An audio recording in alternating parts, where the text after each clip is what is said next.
Esquerra Catalunya ha sortit al carrer i ha preguntat als ciutadans què els sembla la picabaralla que hi ha a la cúpula d'Esquerra Republicana. Privat i solucionar la roba bruta a casa i, no sé, són polítics, representen ciutadans i em penso que no van bé.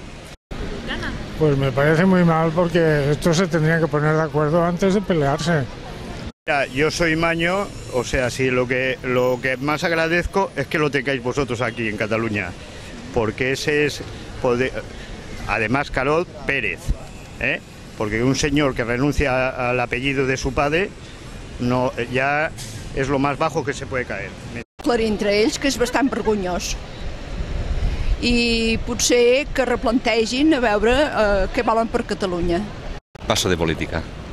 Gracias. Creo que es una guerra interna de partido por el poder en Esquerra. Son luchas internas de política que a veces los intereses que se tienen no lo sabes siempre, ¿sabes? No lo sabes transparentemente. Entonces yo puedo tener una opinión, pero luego la realidad es que, bueno, son cosas de partidos que supongo que, claro, se habrán sentido bastante mal a raíz de, bueno, del voto útil y de la pérdida de votos. Entonces siempre que algo pasa así, siempre que hay una crisis, se intenta buscar a los culpables, digamos, ¿no? Crec que té raó en Puigcercós perquè és de Ripoll i els de Ripoll sempre tenim raó.